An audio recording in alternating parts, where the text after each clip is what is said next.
Sir, Yo, YouTube, it's your boy 42 Diz Alive, and I'm back with another. Yeah.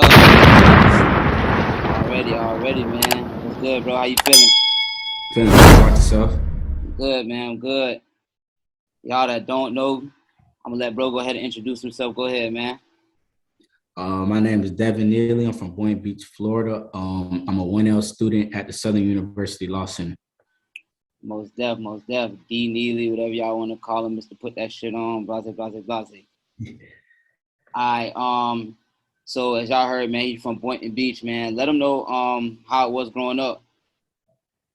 Growing up in Boynton Beach, so I grew up in Cherry Hill. It was straight, it was vibing.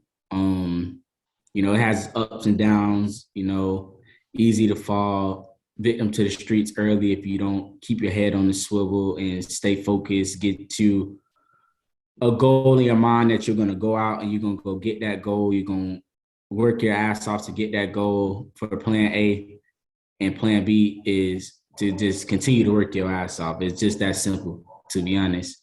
And just don't stop until you get it. You have to have an undeniable mindset.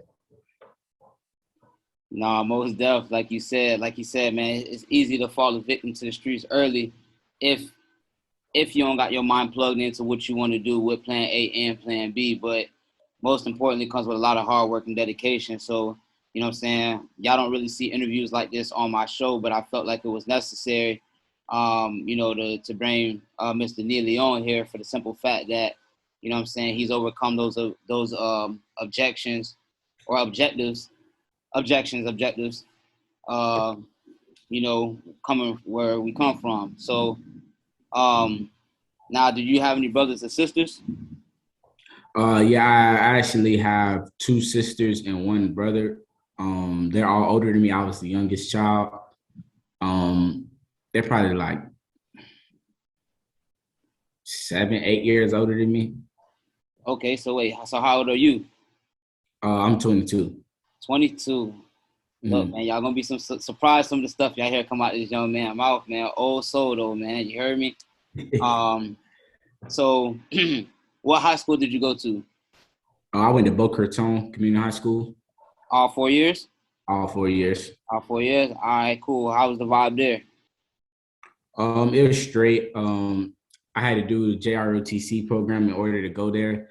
So, it was a very, I'm not gonna say a humbling experience, but it taught a lot of self-discipline because every Thursday, you had to come in your uniforms. You couldn't just throw your uniform on, you had to have it freshly pressed, fresh cut, no facial hair. Your pants had to have the creases in them. Each thing that you didn't have was 10 points off. So before you know it, you could easily be at a 70 real quick if you don't have your shit together. So it definitely taught self-discipline early. On Wednesdays, they would have us out there in a hot Florida sun, out there doing push-ups, doing sit-ups, running miles, just different things that kept you disciplined while you was in school. Because if you didn't put in the work there, then that basically would shape up how your work ethic would be later on down in life. Nah, most definitely. That's critical. That's what's up, man. Speaking of JROTC, rest in peace, my brother. I remember he was in that program as well, so I had a little glimpse of what it looked like, and you know what I'm saying. I never went through the experience, but most def shout out to you and everybody else that's been through that program. So just to clarify, you were probably zoned for like Boynton High or something else, right? Yeah, I was on for Boynton High. All right, but in order to go to there, you had to enroll in that program in order for them to let you come to their school. Yeah, you had to go through ROTC. So basically, it'll be a bus that'll pick you up on Seacrest. That bus will go down Federal Highway, pick up a stop on Federal Highway. Then it'll pick up the kids in Delray, and then we'll go to Boca. So my bus was just filled of the kids in the ROTC program, basically that was in Boynton and Delray. So basically, the African American kids, to be honest. Okay, so wait, let me just make sure I got it right. It's ROTC, not JROTC. Yeah, JROTC. Okay. I want to make sure I wasn't slipping on here. All right, most def. So, outside of the JROTC, What was like one of your most memorable high school moments? I probably would say going to a predominant white school and graduating in the top 20% because they don't expect you to go down there and be really competitive compared to them because most of the kids that went to that school, they came from very rich backgrounds. So parents pulling up in Maseratis, BMWs, their parents have the money to get them tutors if they're struggling and all of that. So when you're going down there, you're already at a disadvantage. So for them to see you work hard and be in the top 20% of your class, that's a very warm feeling like that you get. And it makes them look at you differently and respect you more. No, that's solid, man. That's what's up. Top 20%. That's golden. That's golden, man. Most def. So let's skip. Let's we're kind of going in chronological order here, just from from youngest to oldest. I meant from your younger years to your older years. So after that, you went to FSU. Yeah, after that, in the summer of 2017, that's when I started at Florida State. I actually went to Florida State on a full ride scholarship, and I graduated from Florida State in December 2020. In 3 years, I didn't go in with any college credit hours, but like I said before, I worked my ass off. I went to school year round, didn't take any summer breaks. I went to every summer session. I was taking at least 14 to 15 credit hours per semester at Florida State, and I was able to graduate in 3 years in the top 20% of my class again in college. Ooh, most def. That's fire right there. I can't even lie. Dang. Okay, so FSU, Florida State, that runs in the fam. Yeah, so my auntie actually graduated from Florida State back in, I want to say like probably like 2006, 2008, somewhere around there. I can't really remember the exact years. So like Florida State is big in our family. The next generation, my little cousins that are growing up right now, they'll be going to Florida State. Nah, most def, most def. Now, I know you said you got a full ride scholarship. What did you go to school for? So at first I was going to school for my first semester, that summer semester, I was going to school as a criminal justice major because I thought that you had to be a criminal justice major in order to get into law school. But once I was informed that you don't have to be you don't have to have a specific major in order to go to law school. I switched my major to sports management, which Florida State has the number 2 sports management program in the world right now. It's a very competitive program, and you don't get accepted into that program until 2 years into your college. Well, like 1.5 years into your college career. Nah, that's what's up. That's fire. That's fire. Okay. Um, so instead of doing 4 years, you did 3 years. Mm. And then on top of that, you graduated still in the top 20% in your class again. Yes, at another predominant white school. Mm, just putting up numbers. So pretty much you was the LeBron James around that bitch. I was trying my best to be. It was some people that, they worked harder than me and they had better grades than me, but I still held my own, to be Oh honest. And no, without a doubt. No, I'm from from the outside looking in, and you know what I'm saying. We gonna give you that LeBron James. We gonna give you that crown, man. We ain't gonna, you know what I'm saying. We ain't gonna downplay that at all. Of course, there's always somebody smarter, faster. We can go on down the list, but for representing us and representing this side, most definitely, man, you got the crown. Um, Now, what advice can you give to someone that's wanting to be a lawyer? Um, the first thing I would say is for your first 2 years of college, try your best to keep your GPA the highest that you can. Try to keep it around that 3.5 range. After my first semester, I was at 3.8, but then I pledged to fraternity. my second semester of college, and my GPA kind of dropped a little. So I ended up being around the 3.48 range, real close to 3.5. By your junior year, I would say for you to start studying for the LSAT, whether you're going to start self-studying or you're going to get a tutoring service. I actually did two tutoring services, the LSAT Demon and the Test Masters. I would say look to take that test probably the summer of your senior year. So therefore you can get your scores back around August, September, and then applications open up around October 1st. I would say you definitely want to be in the beginning cycles of that. So you want to get your application in as soon as possible. And I also would say work on your personal statement and get it revised by a couple of people. Don't just think just because you're a good writer in college that you don't need any help from anybody else. So I would say you get that revised from maybe a mentor that you might have, or even the career center at whatever college that you may attend. Because with my personal statement, I went through it 12 different times to finally get it to where I needed to get it to. And now we're here now. Nah, most definitely, man. Appreciate that. So for look, everybody that's listening, that's tapped in, man. Write down, pause the video, screen record, do what you got to do. You know what I'm saying? Everybody that's shooting for the stars, aiming for the moon. Free game right here, 42 Diz Alive podcast. I forgot to do it earlier, man. Devin, go ahead and give them people your IG as well. So my Instagram is @_NEELYD, and that's the same for my Twitter handle. And if you want to find me on LinkedIn, that's like where like the more professional world, it's gonna be Devin Neely on LinkedIn. Most definitely. In a second, y'all gonna see that pop up. So y'all make sure that y'all pause the video. Y'all go follow him on IG, turn on post notifications. Same for his Twitter, and then I'll get that information for him for his LinkedIn. And this way, for anybody that wants to contact him on a professional tip, y'all got that as well.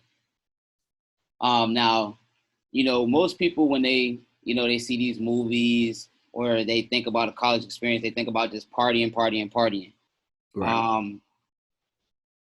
We know that you stated earlier, having that strong mindset. Now, I mean, did you have fun during college, or was it just straight work? Like, you know what I'm saying? Or is it just enough balance to get you through? Well, I was more of a morning person, even though most of the kids in college is like the afternoon and the night classes. So I would always go to class at 8 a.m. in the morning, and I'll be finished by like 12:01. So I'm not trying to sound cocky, but college was kind of a breeze for me. High school also was a breeze for me. I didn't really study. I didn't really do much, but I still made the grades. But now that I'm about to go to law school, that could really come back and haunt me because I don't really have the right studying methods. But I have fun, to be honest. Like anybody that followed me on Instagram, everything, they seen like I was out like almost every day, literally. Yeah. Like partying. And I was partying so much that my family was like, I need to slow down partying because I was partying a lot. Because in Tallahassee, like FAMU is right around the corner. TCC is right around the other corner. So it's just a big party city. It's a party going on every day.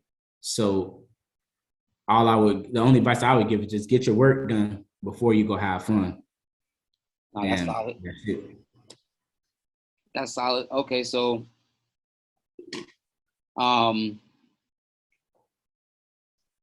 do you feel like college is required for excuse me, an individual to be successful? No, I actually don't, because I have homeboys that didn't go to college and they're successful. I have some of the most diverse group of homeboys that you can really name, to be honest. Have some that's went to college, got some that play sports, got some that's in the streets, you feel me? And I just feel like whatever you feel like doing, you just got to put your all into it. Like, you cannot go to college but start a clothing brand that's producing clothes for these celebrities out here. Like, you don't need a college degree to do that, but you got to put your all into it. You can't half step it. So that's all I say. Whatever you do, just put your all into it. That's solid. Okay. Because Um, college really isn't built for everybody, to be honest. okay, now you guys are hearing this from a college graduate right here. You know what I'm saying? Top 20% of his class. So let's put your all into whatever it is, man. Go all out, man. 150%. Now, I mean, it sounds like you've been being honest this whole time. Did you ever have any doubts about college? Mm, I never had any doubts about college because I knew that in order to get to where I wanted to be in life, I had to go to college. Like, you have to get a degree in order to go to law school. There's no ifs, ands, buts about it. And even if I didn't go to law school and I took the sports route, like maybe like a front office position or a GA, that like works with the team and all of this, like you have to have a college degree in order to do that. So, It was inevitable. Either way, you had to. mm-hmm. Got you. Okay. So we would like to know what was the best college experience and what was the worst college experience for you? um, I would say the best college experience probably was joining my fraternity as a freshman because usually you don't join for fraternities till your sophomore year. So joining that opened up a new world to me because most people think that fraternities are just about partying and drinking and all of that and the girls, but it's more to it than that. It's a business aspect of the fraternity. um, Networking is one of the biggest things that you can get out of a fraternity. You'll meet doctors, you'll meet lawyers, you'll meet anything, any profession you really want to do. You can meet them. And my motto in this world is it's not always about what you know, but it's about who you know. And that's honestly how I've got through a lot of things. Like during my college career, I was able to complete 3 different internships. I was able to complete 2 internships at 2 law firms in Tallahassee. And I also was able to complete an internship with the FAMU athletics department. And all of that was able to open me up to a whole nother like perspective of people and a whole nother wave of people that I wouldn't have met without meeting those people. Um, Worst experience. I don't know. I didn't really have a worst experience, to be honest. I enjoy every bit of college because some things people might think is the worst experience. You had to go through that in order to become the person who you are today. So I'm thankful for every experience that I've had, whether it was good or bad. Nah, most def. Listen, man, if y'all just tuning in, y'all just popped on the couch, y'all just watching this video. We got Devin Neely here, man, spitting game, giving y'all the knowledge. If y'all haven't already, y'all subscribe to my channel, turn on the post notifications, man. We going up. All right, now, a fraternity and a sorority, are they the same thing? Now, so a fraternity is something that all the males join, and then the sorority is what all the females join. Okay, cool. Okay, thanks for clearing that up. Now, you said you joined at your freshman year, correct? Correct. Um, if you could explain a little bit more. Now, I know you said, most people think it's all about partying, but more of it was about networking and things like that. How does one even get to even, you know what I'm saying, get involved into the fraternity?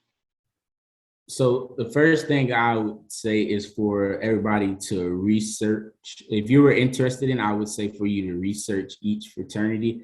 So you have the alphas, you have the kappas, you have the omegas, you have the sigmas, and you have the iotas. So I would say you research each one and you go by the principles that they have and the things that they do, and if it aligns with who you are as a person. Because I don't believe that you should change yourself in order to fit the stereotype of that organization. You have to stay true to yourself, not new to yourself. Mm. And then from there, I would see how they interact on campus, like how they interact with the people. Are they stuck up? Are they friendly? Like, what's their reputation around campus? And then from there, you would just go follow them. You'll see when they have an interest meeting. And then once they have that interest meeting, then that's when you would go. And from there, everything will start from you.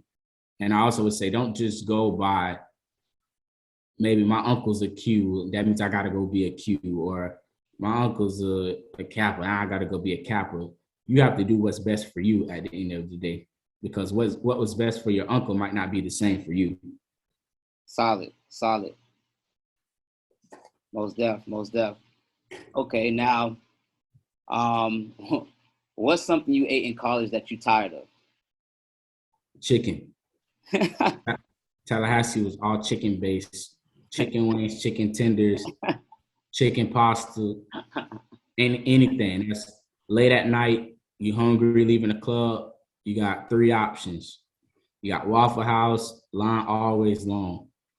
You got McDonald's, line definitely long, go all the way right around the corner. Then you got a little chicken spot over there. Chicken spot gonna always be popping. It's gonna get you out of there quick. Okay, okay. So that's something that you stay away from nowadays is chicken. Well, now that I live out here in Dallas, it's a wide variety of food. So Tallahassee was the chicken wave, but out here it's the taco wave. But I rather have tacos every day than eat chicken consistently. Most def, most def. Now, for y'all that's not following them on Instagram, for y'all that know Devin personally, then y'all already know this. But for y'all that's not following on Instagram, go follow him right now, man. But I gotta know, boy, because you be fresh as hell. Where you got the drip from, man? Where'd you get your style from? I just be looking on Instagram, looking at how people put certain stuff together. Then I'll go ask my friends, like, okay, I put something together. I ask them what they think of it. They'd be like, yay, nay, and then just go from there. Like already cooking something up for next week. Yeah, I ain't gonna lie, boy. You be sharp, boy. You don't miss, boy. I got some heat coming next week. Okay, okay, most def. Hey man, after this, I might have to grab you plug or two, man. All right, so now when you was at Florida State, you was on campus the whole time? So I stayed on campus for my freshman year, Mm-hmm. but I stayed in an apartment style my freshman year. So it was like four of us in there, but we each had our own room. And it was like two bathrooms. So like on one side and then the other side, a living room and a kitchen. So I never really experienced that two dorm life where it's like you're sleeping across from somebody. Yeah. And then yeah, I never really experienced. I experienced that my summertime, but summer was only like 6 weeks. So, that wasn't really that major for real. And then my sophomore, junior, and senior year, I stayed off campus at a off campus apartment. Okay. Now you're currently in Texas, man. How compared to being in Florida pretty much your whole life? How you liking it there? Texas is fine. I don't really have any friends here, so I don't go out like that. So I don't really have a social life that much. And I'm not gonna fake it with somebody just to go out with them. So, I just kind of stay to myself really. Um, Out here in Texas, you definitely experienced all four seasons compared to Florida. Like it was like snowing out here, and I was not used to that. So, I didn't drive for like a week until they like iced the roads down, sanded them down, all of that. Um, it's a lot you can learn out here, and it's a lot of networking you can do because Dallas is such a big city, like so many different parts of Dallas, and this is like real like the real world out here. It's not like a college town, so you have like your business aspect. You go downtown, you see the skyscrapers. People in there like putting in work. Like that's where AT&T is. Bank of America's down there. It's just like a lot of different things.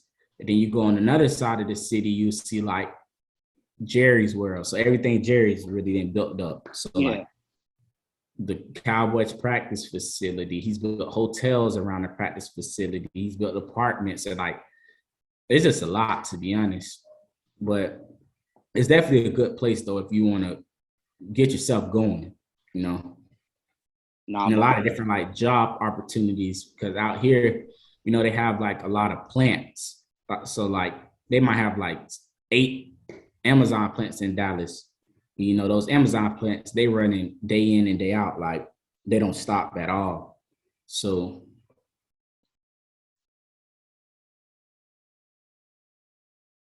Nah, most def, most def. That's that. I'm glad that you said that because I got a friend of mine. Shout out to James Potts. He took upon himself several years ago to go out there and get on one of them plants himself, and ever since then, he's never looked back. He actually from Boynton, and he's made a good way of living for himself out there. Um, let me ask you this, Devin. Though, what's a piece of advice you can give? Because I feel like most people become comfortable in their surroundings. You know what I mean? Like they're scared to move to a different state, have a new beginning. What advice could you give to somebody that's kind of stuck in that mindset, like, oh, I'm a stay in Boynton my whole life, or you know what I'm saying, or just scared to move because they're scared to restart, or you know what I'm saying? I would say sometimes you have to be uncomfortable in order to grow. So basically meaning like I was very comfortable in Tallahassee. Like I knew everybody knew me. Like I couldn't really grow in Tallahassee because I was too complacent. But once I moved out here to Dallas, where I got a little uncomfortable because I don't know anybody, it just helps you grow more as a person, and it helps you figure out that self identity, and that's what you need in life sometimes. Like you need to be uncomfortable in order to figure out more things about yourself. So like I moved out here to Dallas. I'm by myself. I noticed that I don't have to go out in order to have fun, really. Like it's other things you can do. So like spending time with your family. I have my two little cousins, my aunt, my uncle, just spending that valuable time with them. Like that's way better than going out every day and drinking, or going to the gym. Like I did not go to the gym in Tallahassee. I'll go to the bar before I go to the gym. Like I go out here, I go to the gym, that's sufficient for my health. Right. You know. And then you just have like little things, like you go to the movies or you go to like the aquariums, they have the zoos, just they have like different like little parks out here, like little trails, just go down there and see nature. Like it's more to life than just partying. If I was in Tallahassee, I was just zoned in on partying. Nah, most def. So in a nutshell, man, a great analogy is the same thing. And what if you go to the gym, man? You got to be uncomfortable. It's gonna burn. It's gonna hurt. Right. But in order to gain that muscle, you gotta do something different that you never did before. That's lifting the weights. That's you know what I'm saying. Running the treadmill, whatever it may be. All right. So let me ask you this. Now, are you single? Yeah. All right. Do you feel like that's helped you? Let me revise the question. Do you feel like having a girl would slow you down from your mission, or I don't feel like it would slow me down from my mission, but at the point of life that I'm in right now, I don't really have the time to really put into a relationship to make sure that it works. Because the Great Wall of China wasn't built in one day, so you're gonna have a lot of ups and downs in that relationship, and you're gonna have to really like get to know each other and all that. And I don't really have time for that right now because with law school, the minimum hours of studying that you have to do a week is 60 hours per week. If you do 7 divided by 60, that's about like 8 hours a day. So you're already going to class from 8 to 2 o'clock. So I don't really have time to really invest in a serious relationship like that. Maybe like a little fling, a little here and there, but not nothing that's like fully committed. nah? Most def. That makes sense because we all got 24 hours in the day, and most people you choose 8 to sleep, 8 to work, and 8 to pretty much do what you want. But like you said, if that's taking you 60 hours out of your week on top of school and just your own peace of mind and sleeping and everything else, all your Right. time's already used up. Most def. Now, do you have any crypto investments? No, I actually haven't got into like crypto and stocks and none of that yet. Just because, like I said, I don't really have time right now in order to like research the different things. And like my line brothers, so those are like people that cross on the same line with me. They're into it, and I like be seeing them talking in the group chat about how stuff has like taint or fell. I was like, I don't got time for that. They really gotta Yeah. watch it, and I don't got time for that right now. Nah, most definitely. Let me ask you this. So since we're on women, Coyle Ray or Jada Pinkett Smith? Mm, I don't even really know who Jada Pinkett Smith is all the way, Look, to be honest. Let me Will see. Smith, Will Smith wife. I would have to give a bypass on both of those right there. I'd rather go take Jada Waiter. Oh, okay. Oh, well, I finna say, well, she ain't with Lil Baby, so makes sense. Jada Waiter or Ari? Even if she was with Lil Baby, that don't got nothing to do with me. That's how you coming? Yeah. Most definitely. What's heavier, a pound of cotton or a pound of stone? Mm. I'd say Stone. Stone? Mm-hmm. You sure?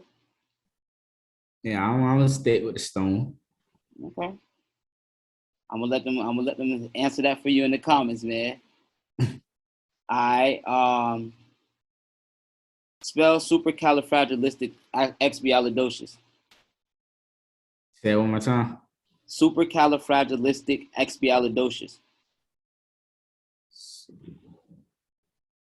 I might need to write this down. Nah, just trying to mess with your brain, man. You ain't gotta spell I it. had to, I had to just think for a second. I was gonna try to break it down part by part. Nah, most deaf. How do you feel about the economy right now, though? Um, I feel like it's taking a major hit right now, but it's gonna, the economy always works itself back out. I don't know how long it's gonna take, but it's gonna eventually work itself back out. But right now, it's taking a major tank because of not just COVID, but what's going on overseas with like Russia and Ukraine. Mm-hmm. Nah, most def. And if I'm right, you're in the same state of where that school shooting happened at, right? Correct. What's your views on things that the government could change, or the governor itself could change, to avoid situations like that happening, and obviously Texas is an open carry state, so what I'm saying, what's your intake on that?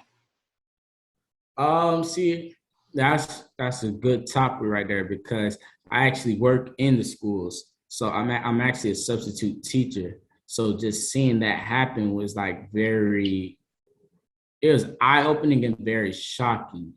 You know, like the school I work at, they make the kids go through metal detectors every day, and they have security, in like almost every hallway. To be Nice, honest, nice, nice. so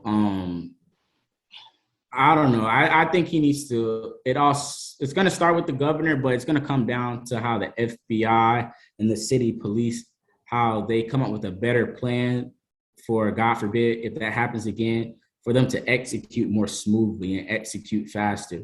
Because there's no reason why the school shooter should have been in there 77 minutes while the rest of cops and everybody are just sitting outside. Like a regular civilian had to storm in there with his shotgun and shoot the killer basically in order for it to stop. Like that's not something that shouldn't happen. And the police's job is to protect the people. So I don't know if it's correct, so I don't really want to make too much of an opinion on it. But from what I've heard was that the police officers actually went in and got their kids first before they did anything else. And I felt like that was very green, and that's something that's going to stick with them for the rest of their lives, because your job as a police officer is to protect the people. So that time that you spent going to get your kids out and bringing them out and then going back in, you could have took out the killer. Like it's probably like 15 police officers, probably even more than that. And it's one shooter. Like you can't tell me that y'all can't take them out. Like that's what y'all train for. Correct. Just like how they show the teachers and the students like different videos, what happens with when a school shooter or something happens. Like I know that's the same thing they're teaching them in the police academy. Mm-hmm. Like So it's just something that definitely has to be revisited, you know. Nah, most definitely, I can agree 100%. That's what you're trained on for the moment that something outrageous happens. And I don't want to go too far in depth, but if it was a minority or something like that, you guys would have absolutely de-escalated the situation a lot quicker. Um, and I don't just mean in the school setting, any other setting. You get what I'm saying? Um, but yeah, man, I think we pretty much touched everything that I wanted to touch on. I really appreciate you for taking the time out of your day. You know what I'm saying? Seeing No that you're a problem. busy, productive man. You got any shout outs you want to give?